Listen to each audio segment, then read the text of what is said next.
for pillows in the Chevy. Hey, hey, it's like I die laying low, hitting heavy. Hey, take your time, let me know when you're ready.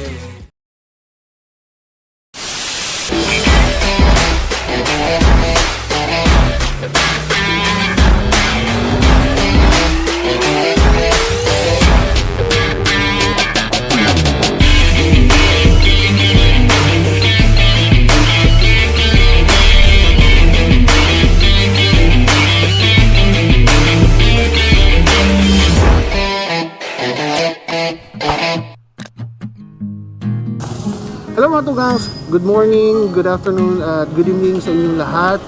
Nasaan man kayo dako ng mundo, welcome po sa YouTube channel ko, The Tugangs Vlog. So ngayon mga tugangs ay may pupuntahan akong isang kainan dito sa Bagong Bayan Sur na Naga City. Ina-invite tayo ng Dubs Chicken House. So yun ang pupuntahan natin ngayong araw. So mga tugangs, samahan niyo ako sa pag-discover ng restaurant na to at titingnan natin kung gaano kasarap yung pagkain nila. So, samahan niyo na ako.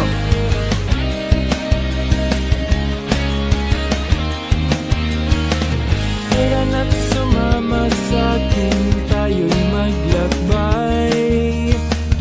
Kunin na ang bisikleta at sa akin sumabay. Ang kasada at kabundukan ay naghihintay. Ayan, palabas na ako ng Barangay Kalawag. So, ito mismong labasan na to ay ito mismo yung Bagong Bayan Sur. Kahit solo kayang-kaya, wag nang magpatumpik-tumpik. Eksakto, dumaan tayo dito rush hour, kaya medyo matraffic. So, ito naman yung papuntang Kiborak. Yan yung papuntang Francia, Peña Francia, Magsaysay. At magugulat sa makita ng mata, at kung saan ka dadalhin ng iyong paa.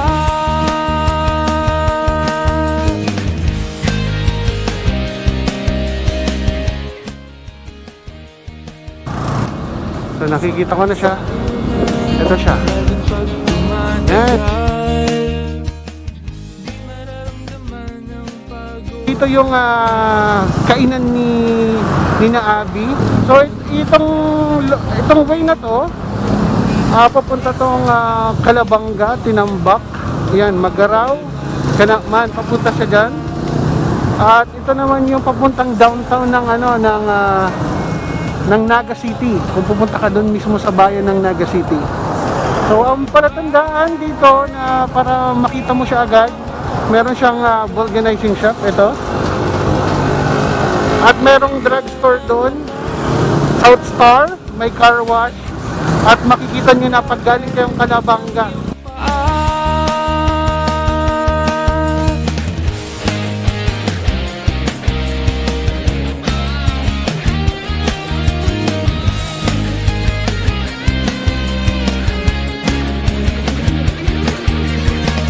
Sarap magbike, tanggal ang iyong problema. Sarap magbike, ubos din ang iyong pera. Sarap magbike, tanggal ang iyong problema. Sarap magbike, tiyak mamamangha ka. Sarap magbike, sarap magbike, tanggal ang iyong problema. Sarap magbike, tiyak mamamangha ka. Ang sarap, sarap, sarap, sarap, sarap, sarap, sarap. Ang sarap, sarap, sarap, sarap, sarap, sarap, sarap magbike.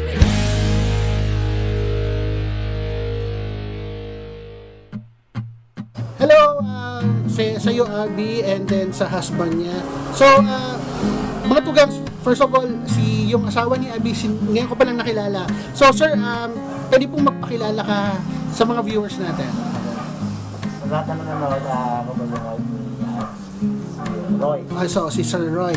So, kasi first time ko lang mga tugangs na met si Sir Roy, asawa ni Abby. Si Abby kasi kilala ko na siya since 2005. So, ngayon, mga tugangs, meron silang business, Dubs Chicken House, dito sa Bagumbayan Sur, Naga City. Gusto ko lang kasing malaman, Abby, paano kayo nag-start dito sa Dubs Chicken House?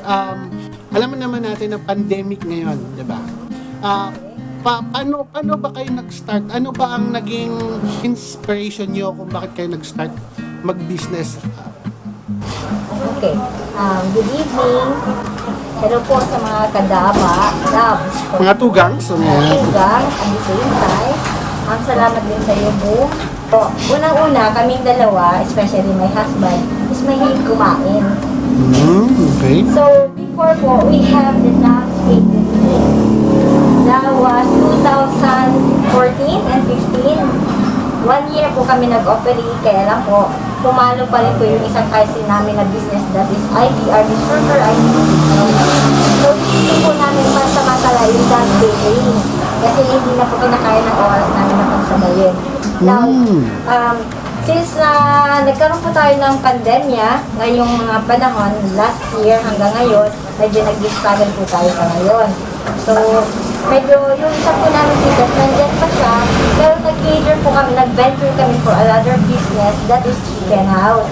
Chicken product, which is affordable sa tao. So, hindi po kami nahihirapan na mag-umpisa kasi po, alam ko naman na necessity para sa lahat, yung chicken.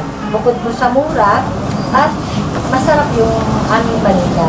So, tatakilitin po talaga na. So, na-inspire po kami na ipamahagi yung ganong product para sa inyo. Para ngayong pandemic, hindi po tayo nakapag-experience na walang-wala tayo sa ngayon. Pero yung kinakain po natin, at masaya pa rin sa araw-araw. So, na-inspire po kami na i-share yun sa inyo sa murang halaga at masarap na. Good evening po sa lahat. By the way, nag-start po kami this October lang, October the 4th. Napadaan kami dito sa area, pero prior kami dumaan, we were thinking na sabi ni Mrs. Parang gusto ko niyang magkaroon tayo ng small area. Then na pwede tayo magbenta ng fresh chicken. That's the main Product. main product. So, sabi ko naman, sige, pwede tayo mag-barbecue. So, nagkaroon na kami ng conceptualize in just starting kami nag-usap siguro from somewhere in Centro, going here. And then, kung gano'n nahala namin sa Metadidra, sabi niya, sige, tingin-tingin tayo ng presto na possible. So, along the way, kung dito ng bahay, nadaanan namin itong presto, nakalagay for rent. At the same time, nung nakausap kami, sabi niya, sige sir, punta natin yung may-ari. So, tingnan natin. In that moment, kinuha niya yung presto. Kinuha namin yung presto. I think, Outright, kinuha namin yung presto that day. So, ganun kabilis. Ano talaga, yung thinking ko kasi po, pag sumagi siya sa isip ko, parang lakasan lang nilang loob eh. Kasi kung hindi tayo magka-try, we fail every time. So, kailangan po natin mag-try kahit alam natin na medyo magkakaroon tayo ng doubt kung mag-workout na siya or hindi. Pero malakas yung loob ko kasi it's food. So, within a week, nakuha ko po yung pwesto. At the same time po, yung pag-conceptualize ng business kung paano. Tapos, nasuwatan po namin at yun nga, natagpuan po namin itong lugar ng Bakande. Kaalis lang yung may-ari. So sabi ko naman, as starting, pwede na muna to kasi so far, so good. Gusto lang po namin muna makilala sana. At magustuhan sana muna nyo, may introduce muna po sa madlang people yung pong aming product. And at the same time po, kami naman po, I'm confident na talaga pong masarap yung lasa. Kaya hindi naman po akong nahihiya na i-share yun. So at least po makakatingin po kayo na hindi lang po basta chicken na nabibili lang dyan, na medyo may mahal yung ibang product. But then po yung chicken namin, mura na siya, pero masarap din talaga. Nga po, yun nga po, So, tinaway ko po siya kasi before that, nagkaroon po ako ng parang delivery ng mga chicken, fresh chicken, parang by bulk, like mga distributor, parang distributor price yung pinapasa-pasa ko po. Sabi ko naman, hindi ako doon na kontento. Sabi ko, wait na, pwede natin expand. Yun nga po, kuha kami ng pwesto ganito. Kasi po, sooner or later, sana naman po, kung i-bless ko po kami, I was thinking na hindi lang po kami po, nag-usap kami na hindi lang po kami maghihinto dito. Sana po, magkakaroon pa po kayo mga branches soon. Kung magugustuhan po kami. Tapos po, yung kung ano namin talaga, may dining. Kaya lang po sa for the meantime, dito muna po kami mag-uusap. Ayun. Maganda yung mga shinare niyong dalawa. So, dahil sa chicken nga yung product niyo, ano ba yung ino-offer niyong menu dito sa Dubs Chicken House? Ayos po. Our main course po is grilled chicken. But then we have also the varieties of chicken sisig, chicken paksiw. Also we have the chicken lumpia. And then we have also the fried chicken. What else? We have the broccoli chicken soon. We're discovering a lot. Yeah, celery chicken. Celery chicken soon. So madami pa po kaming mga menu na pwede pa po namin imahagi. Kaya na po, dahan-dahan po tayo. Para at least dahan po natin matikman lahat. Soon po, we'll try yung concept ng parang merge natin sa Filipino culture yung Korean. Okay. Kasi naghahanap na Korean na lasa. Okay. Which is, pwede naman po talaga. Pwede naman po. So soon, matitikman nila yan, sigurado. Tapos po, ang dami po yung naghahanap na kung meron ng liempo. So, possible, pwede siguro yung merge in. Oh, pwede yun kasi grilled naman kayo eh. Kasi dami naghahanap. Sabi, sana may ano ka, may grilled liempo ka. Meron kang grilled na fish. Sabi ko, sir, pero medyo mabigat. Pero kung sabi ko, kakayanin namin na why not po. At saka po, meron kaming parang yung category po ng chicken, may mga favorable slice po tayo. Usually po kasi, pag bumibili po tayo dyan is buo. Yes. So, if on the budget po tayo, pwede po tayo bumili ng kalahati. And then also, pwede po kayo mag-serve ng 1/4. Quarter that is size. quarter. Pipili lang po kayo if leg or wing, like that. Saka yung na-mention nyo kanina na paano yung luto, anong klase ng gusto nyong luto, paki-explain sa kanila, Abby. Okay. Isa pa po yun. Favorable on you. Pwede po kayo mag-request kung gusto niyo po ng medyo roast or grilled talaga or let's say well done. And depende po kung gusto niyo medyo rare, medium rare, ganun po. Pero usually po kasi ang conceptualize po ng grilled is medyo roast. Doon po siya bumabagay sa lasa. Pero yun po yung recommendation namin. So far, so good po. Depende po din sa inyong panglasa. And then we have also the side dish. Like we have the achara, that's or the Filipino typical side dish. And also yung bagay na bagay po talaga sa kanya is yung sili calamansi and kayo. Yan. Malinam lang po talaga siya. Tama. Saka yung yung isa pa na sinasabi mo about dun sa mini-make sure nyo na walang dugo yung chicken. Opo. Ito naman po talagang pinag-aralan po namin simula nung nag-start po kami last month lang po kami nag-umpisa. But then, talaga pong minimonetize po namin talaga na ma-serve po ng maayos.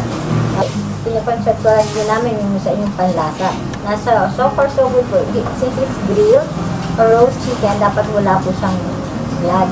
O hindi po siya nag-ibig yung laman. So yun po yung mas magandang part po na pag-serve po ng chicken natin. Luto po talaga siya and juicy. Kasi po, isa pa po sa good thing ng pag-serve ng food namin, hindi po kami nag-ano yung tira. Wala po kami kinikita kinabukasan po initin. So it's freshly from the marinated chicken to grill, dubo. Wala po tayong tira na kinikita kinabukasan. Saka po, inaano po talaga namin na para maging mas masarap yung lasa. Iba po yung serving namin. Sa murang halaga, mabubusog po kasi maano po tayong serving namin. We make sure po yung the quantity and the quality ng product. So may standard po tayo. Makuha po ng consumer. Lalo na po ngayon, pandemya nga, so ang hirap kumita ng pera. Tapos yung hard-earned money mo is, mabibili mo ba is hindi ganun ka-quality yung product Yes, na mabibili yes. mo. So, kawawa naman, hindi ka trabaho. Saka ano naman, So, ang target po namin na market is pangmasa, pangkalahatan. Yes. Kasi po, ang market po namin is unbeatable po yung price namin dahil ang kalaban is almost 300 pesos na siya. Kami sa 235 lang po sa for pick-up, the whole chicken. sa buong chicken. Yes po. And talaga pong ano siya, sulit sa lasa talaga. Yun nga po, isa po sa inaano po namin, kasi usually po, kahit ako naman po, sa experience namin, pag nagkain tayo sa labas, they serve a expensive price, but then yung kung takal nila, yung Content. serving ng content nila, is medyo hindi po talaga, ano, sa amin naman po talaga yun. Kumaga po, worth the price ang pag-serve. Last words na lang para doon sa mga aspiring entrepreneur na gusto mag-business na super natatakot na mag-business dahil nga sa pandemic. Anong maibibigay niyong advice para ma-inspire sila? Kasi ako po, I'm talking to my experience and sa akin pong naranasan, hindi po ako natatakot mag-business. Basta sigurado lang po kayo sa tatahakin ng business.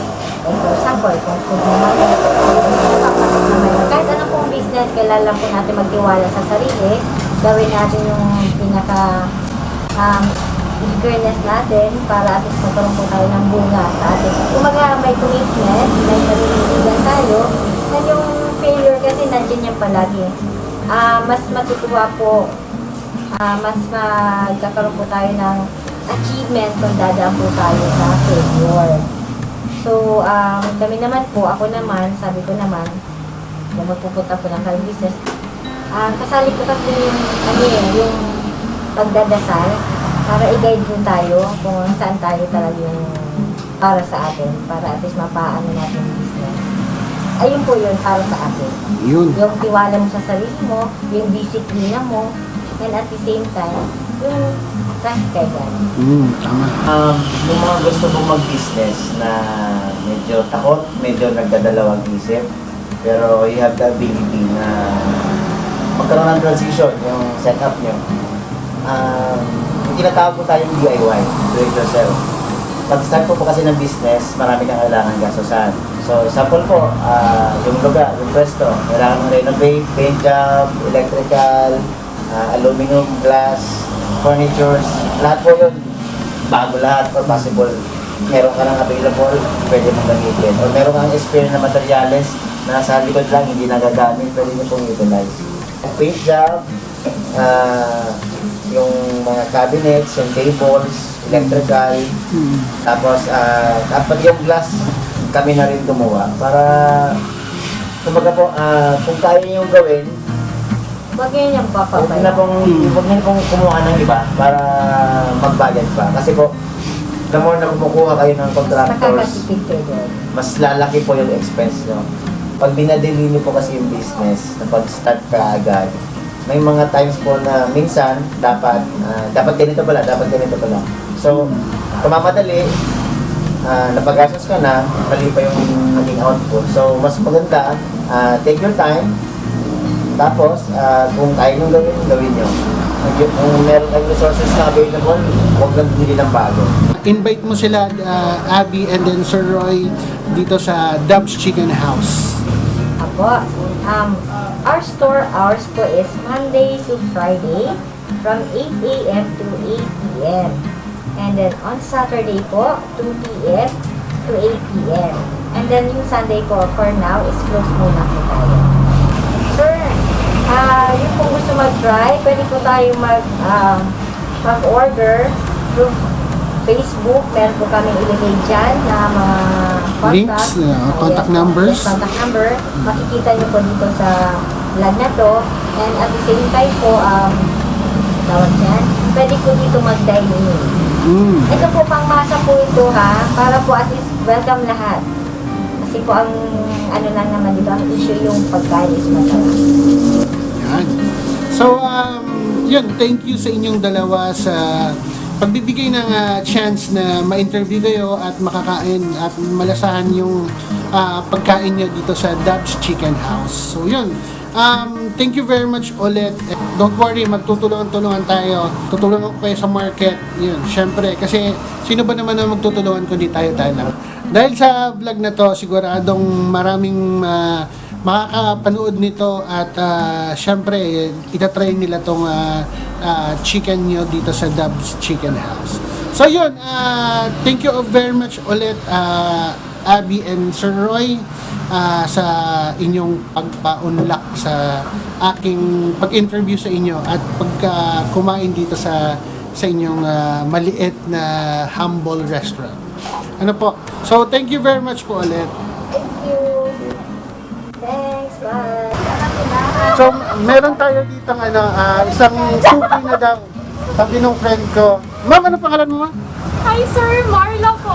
Ay, hello ma'am. Tanong ko lang po kasi first time ko lang dito sa ng kaibigan ko din. Yes, So, kamusta po yung chicken naman nila dito? Ano siya sir, masarap. Masarap talaga. So juicy ako. And talagang ano siya, patok. Ito talaga. Sakto sa budget. Nice. Ito gangs, meron akong isang namit dito, isang Bicolano vlogger. Si Cap Logan. So, boss, invite mo naman yung mga viewers ko, mga tugangs. Hello mga tugangs, please follow my page Cap Logan. Ayan. Tapos sa YouTube ko hindi ko pa masyadong inaano, pero ano na rin, pa-subscribe Cap Logan TV. Sana mag-collab kami nito.